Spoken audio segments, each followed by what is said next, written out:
بسم اللہ الرحمن الرحیم۔ آج جو ہمارا موضوع ہے ذکر اللہ کے فوائد۔ ذکر اللہ کے بہت زیادہ فوائد ہیں۔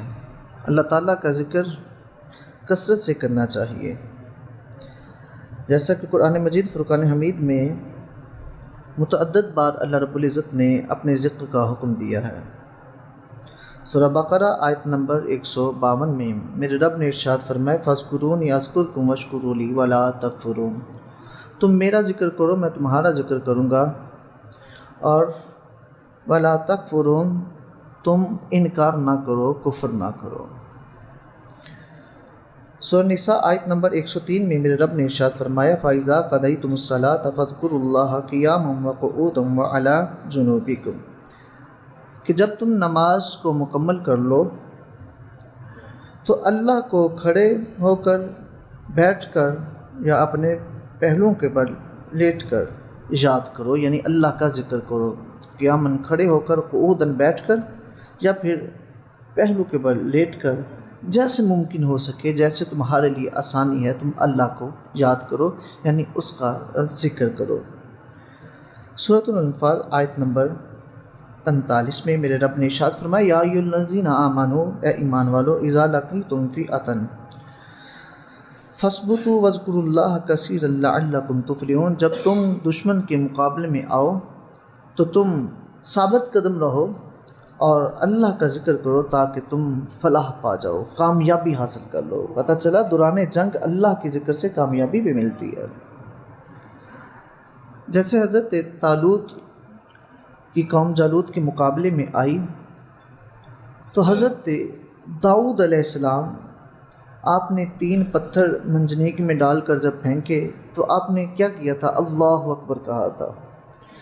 اچھا، آپ کے نعرے کے جواب میں ہر مخلوق نے اللہ اکبر کا نعرہ لگایا، تو جب جالوت نے دائیں بائیں سے آوازیں سنی نا، وہ پریشان ہو گیا، اس نے سمجھا شاید ارد گرد دائیں بائیں اوپر نیچے سے میرے اوپر حملہ ہو گیا، تو آپ نے پتھر پھینکا تو ایک پتھر وہ جالوت کے سر پہ لگتا ہے، وہ ہلاک ہو جاتا ہے، ایک اس کے دائیں طرف جو اس کی فوج اس پہ گرتا ہے، ایک بائیں طرف فوج پہ گرتا ہے، بڑے لوگ ہلاک ہوتے ہیں، ایک دوسرے کو کچلتے ہوئے نکل جاتے ہیں۔ یہاں اللہ کا نام لیا تھا حضرت داؤد علیہ السلام نے، وہاں اللہ اکبر کہا تھا، تو آپ کے ساتھ مخلوقات نے بھی اللہ اکبر کہا، اور اس آواز کو انسانوں اور جنوں کے علاوہ ہر ایک نے سنا اور ہر ایک نے اس کا جواب دیا تھا۔ تو اللہ کا ذکر اگر دوران جنگ بھی کیا جائے تو اللہ رب العزت اپنے ذکر کی بدولت بندے کو فتح عطا فرماتا ہے، جس طرح کہ سورہ انفال آیت نمبر 45 میں میرے رب نے ذکر فرمایا۔ سورۃ الرعد آیت نمبر 28 میں میرے رب نے ارشاد فرمایا الذین آمنوا وتطمئن قلوبہم بذکر اللہ، فرمایا کہ بے شک وہ لوگ جو ایمان لے کے آئے اور ان کے دل اللہ کے ذکر سے مطمئن ہوئے۔ الا بذکر اللہ تطمئن القلوب، فرمایا کہ خبردار اللہ کا جو ذکر ہے وہ دلوں کو چین دیتا ہے، سکون دیتا ہے۔ اس سے پتہ چلا اللہ کے ذکر سے دل کو سکون ملتا ہے۔ جو کہتے ہیں نا بڑی بے چینی ہے، بڑی بے سکونی ہے، وہ اللہ کے ذکر کو معمول بنا لیں، اٹھتے بیٹھتے اللہ کا ذکر کیا کریں، اللہ رب العزت ان کے دلوں کو سکون عطا فرما دے گا، بے چینی دور ہو جائے گی، بے سکونی ختم ہو جائے گی، اللہ رب العزت چین ہی چین، سکون ہی سکون عطا فرمائے گا، کیونکہ اس کا وعدہ ہے، اس نے خود قرآن میں ذکر فرمایا ہے۔ سورۃ العنکبوت آیت نمبر 45 میں رب نے ارشاد فرمایا وَلَا ذِكْرُ اللَّهِ اکبر، اور اللہ کا ذکر سب سے بڑا ہے، عظیم ہے۔ وَاللَّهُ يَعْلَمُ مَا تَصْنَعُونَ، جو تم کرتے ہو میرا رب جانتا ہے، یعنی اس کا ذکر یہ سب سے بڑا ورد ہے، سب سے بڑا وظیفہ ہے، اور جس کو اسم اعظم مل جائے، وہ بلعم بن باورہ ہو یا عاصب بن برقیہ ہو، مستجاب الدعوات بن جاتے ہیں، جیسا کہ سورۃ الاعراف آیت نمبر 175 میں ذکر ہے وَاتْلُ عَلَيْهِمْ نَبَأَ الَّذِي آتَيْنَاهُ، فرمائے کہ اے میرے محبوب ان پر تم میری آیتوں کی تلاوت فرماؤ۔ فرمایا کہ کون سی آیتیں؟ آیاتنا فانسلخ فیہا فاتبعہ الشیطان فکان من الغاوین، کہ ہم نے اپنی آیتیں عطا فرمائی ایک شخص کو، پھر شیطان اس کی پیروی میں لگا، اتباع پیچھے لگا، پیچھے پڑ گیا، تو بس وہ بہک گیا شخص۔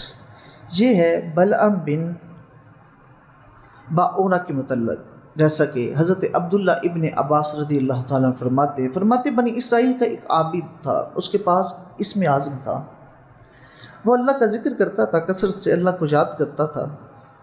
اللہ رب العزت نے اس کو مستجاب الدعوات بنا دیا، جو بھی دعا کرتا تھا میرا رب قبول فرما دیتا تھا، اور وہ زمین پہ بیٹھا بیٹھا عرش الہی کو دیکھ لیتا تھا، کیونکہ اس کے پاس اسم اعظم، اس نے اللہ کو اتنا یاد کیا، اتنا اللہ کا ذکر کیا کہ اللہ نے اس کو وہ مقام عطا فرما دیا۔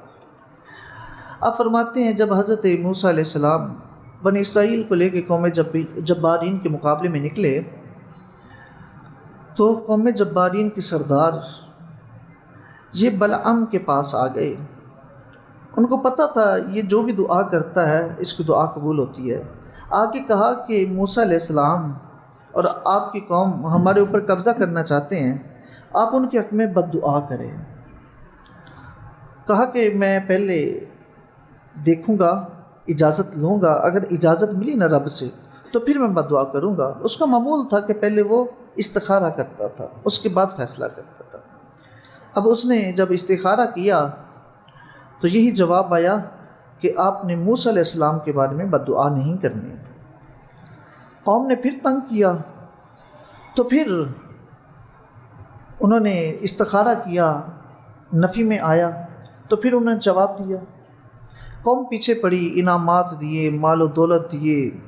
اب جب ان کے پاس کافی مال و زر آ گیا، اب وہی قوم دینے والی ہے، اور وہ پیچھے پڑی تھی بد دعا کرو۔ کہتے چلو ٹھیک ہے، میں پہاڑوں پہ چڑھ کے پھر بد دعا کرتا ہوں۔ اپنی گدی پہ سوار ہوتا ہے بلعم اور پہاڑوں پہ چلتا جا رہا ہے، تو بد دعا کرنے کی کوشش کرتا ہے تو گدی نیچے گڑا دیتی ہے۔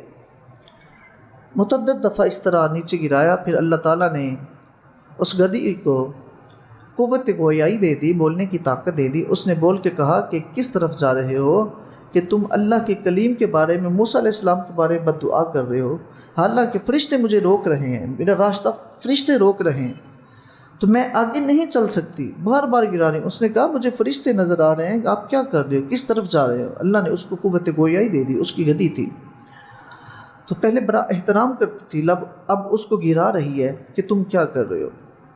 بار بار ایسا ہوا لیکن وہ باز نہ آیا۔ اب وہ جب بد دعا کرتا بنی اسرائیل کے لیے تو اس کی قوم کا نام، عمالقہ کا نام اس کی زبان پہ آ جاتا، تو جب بھی اپنی قوم کے لیے دعا کرتا تو دعائیہ کلمات بنی اسرائیل کے لیے نکل آتے۔ قوم کہتی یہ کیا کر رہے؟ کہتے کہ میں خود نہیں بول رہا، میں جو چاہتا ہوں بولا نہیں جا رہا، اس کی زبان پھرتی جا رہی تھی۔ اور پھر جب وہ حضرت موسیٰ علیہ السلام کے لیے بد دعا کرنے لگا، زبان کو حرکت میں لاتا، فرشتے زبان کو کھینچ دیتے ہیں، زبان سینے تک آ جاتی ہے، زبان باہر نکال دیتے ہیں فرشتے۔ تو اب وہ پہلے مستجاب الدعوات تھا، جو دعا کرتا تھا قبول ہو جاتی تھی، اس کی وجہ یہ تھی کہ اس کے پاس اسم اعظم تھا۔ تو پھر اسی طرح وہ ہلاک ہو گیا، اللہ تعالیٰ نے اس کو ہلاک کر دیا، تو وہ بہکاوے میں آ گیا تھا شیطان کے۔ تو اس سے پہلے وہ ٹھیک تھا، تو جب ٹھیک تھا تو اللہ کا ذکر کرتا تھا، اللہ نے اپنے ذکر سے اس کو بہت کچھ عطا فرما دیا تھا کہ وہ جو کہتا تھا میرا رب اس کو پورا کر دیتا تھا۔ وَإِن سَأَلَنِي لَأُعْطِيَنَّهُ، یہ وعدہ ہے نا اللہ کا اولیاء کے بارے میں۔ تو عاصم بن برقیہ کے بارے میں آتا ہے کہ ان کے پاس بھی اسم اعظم تھا، اللہ کا ذکر کثرت سے کرتے رہیں، کثرت سے کرتے رہیں، تو جب اس میں بندہ محو ہو جاتا ہے پھر اللہ رب العزت اس کو بلندی عطا فرماتا ہے، اس کے ذکر میں طاقت بہت زیادہ ہے، بندے کے دل میں بھی زنگ لگ جاتا ہے، جیسا کہ حدیث پاک کا مفہوم ہے کہ جس طرح چیزوں کو زنگ لگتا ہے اسی طرح دل کو بھی زنگ لگ جاتا ہے۔ فرمایا کہ ہر چیز کے لیے پالش ہوتی ہے، دلوں کی پالش اللہ کا ذکر ہے، جس سے دل کا زنگ دور ہو جاتا ہے. جب بندہ اللہ کا ذکر کرتا ہے تو دل سے زنگ نکل جاتا ہے. اللہ کے ذکر کی بہت زیادہ فضیلت ہے، بہت زیادہ فضیلت ہے.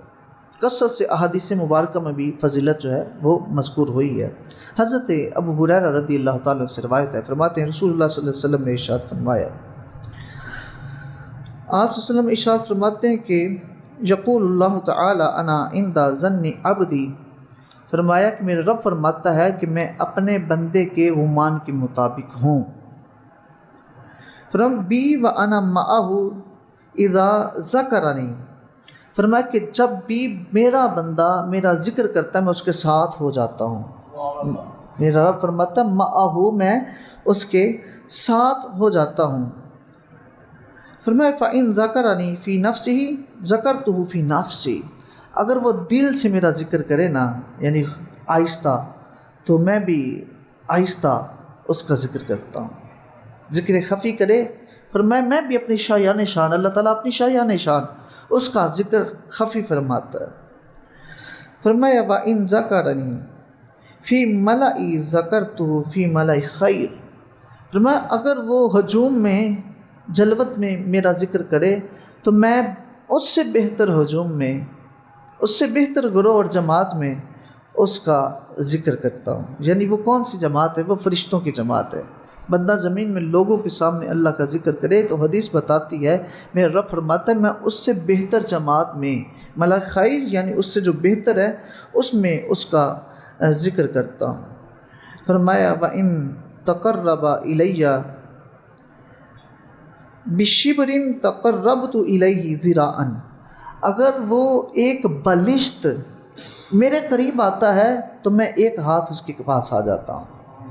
اور فرمایا اگر وہ ایک ہاتھ میرے پاس آ جاتا ہے تو میں 2 ہاتھ اس کے قریب ہو جاتا ہوں. وَإِنْ أَتَانِ يَمْشِي، اگر وہ چل کے میری طرف آتا ہے تو فرمایا آتَيْتُهُ ہر والا، میں بھاگ کر اس کے پاس آتا ہوں. یہ اللہ کی رحمت ہے جو بھاگ کے اس کے پاس آتی ہے. بندے کی چال اور ہے، میرے رب کی رحمت کی چال اور ہے. یہ حدیث ہے جو کہ صحیح بخاری میں بھی ہے، صحیح مسلم ہے، یعنی متفق علیہ حدیث ہے. اللہ کی ذکر کی کتنی فضیلت ہے. تنہائی میں کرو تو میرا رب بھی خلوت میں اپنی شایان شان اس کا ذکر فرماتا ہے، اور اگر جلوت میں کرو، لوگوں کے سامنے ذکر کرو، اجتماعی ذکر کرو تو میرا رب اجتماعی ذکر فرماتا ہے. اور جماعت کون سی ہوتی ہے؟ جماعت فرشتوں کی ہوتی ہے جس کے سامنے میرا رب بندے کا ذکر فرماتا ہے. میرے رب نے فرمایا فَاذْكُرُونِي أَذْكُرْكُمْ، تم میرا ذکر کرو میں تمہارا کروں گا. یہ قرآن ہے اور حدیث بتاتی ہے. حدیث بھی حدیث قدسی ہے، متفق علیہ، بخاری مسلم دونوں میں حدیث موجود ہے کہ جب بندہ اللہ کے قریب آتا ہے، قریب سے مراد ہے کہ اس کے ذکر کو سینے سے لگاتا ہے، اس کے ذکر کی طرف آتا ہے، اس کے گھر کی طرف آتا ہے، تو میرا رب بھی جو ہے اپنی شایان شان اس کے ساتھ جو ہے وہ قرب کا اظہار فرماتا ہے. جو بندہ بھی اللہ رب العزت کا ذکر کرتا ہے، خالق کائنات اس کو اپنا قرب عطا فرماتا ہے. اور حضرت ابو ہریرہ رضی اللہ تعالیٰ عنہ، حضرت ابو سعید خدری رضی اللہ تعالیٰ عنہ، دونوں سے روایت ہے. فرماتے ہیں، دونوں فرماتے ہیں کہ شہیدہ علی النبی صلی اللہ علیہ وآلہ وسلم انہ قال، دونوں گواہ ہیں کہ رسول اللہ صلی اللہ علیہ وآلہ وسلم نے ارشاد فرمایا، لا یقعد قوم یذکرون اللہ عز وجل الا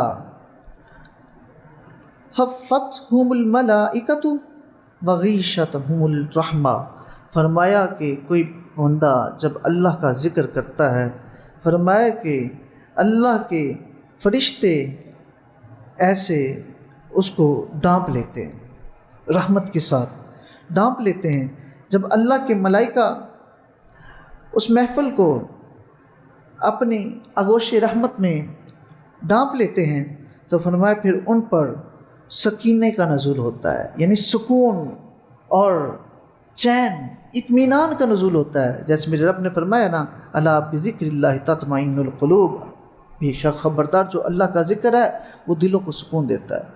تو یہ 2 صحابی، حضرت ابو سعید خدری رضی اللہ تعالیٰ عنہ، حضرت ابو ہریرہ، فرماتے ہیں حضور صلی اللہ علیہ وسلم نے فرمایا کہ جب کوئی ذکر کرتا ہے اللہ کے فرشتے ایسے ڈانپ لیتے ہیں اس محفل کو جہاں ذکر ہو رہا ہے، اور پھر وہاں نزول ہوتا ہے کس کا؟ سکون کا نزول ہوتا ہے، چین کا نزول ہوتا ہے۔ پتہ چلا جب اللہ کا ذکر کریں نا تو پھر اللہ رب العزت چین عطا فرماتا ہے۔ بے چینی آئے تو یہ نہیں کہ فلم لگا لے بندہ، یہ نہیں ہے کہ ڈرامہ لگا لے، یہ نہیں ہے کہ بندہ سانگ سننا شروع کر دے، ہوتا نا سیڈ سانگ سننا شروع کر دیتے، نہ نہ نہ نہ، سیڈ نہیں ہونا، اللہ کے ذکر کی طرف آنا ہے۔ اللہ رب العزت آپ کی پریشانی کو دور فرما دے گا، اللہ تعالیٰ اس بے چینی کو چین اور سکون میں تبدیل فرما دے گا۔ ہم آئیں تو صحیح اللہ کے ذکر کی طرف، خود میرا رب فرماتا آؤ تم چل کے آؤ، میں بھاگ کے تمہاری طرف آؤں گا۔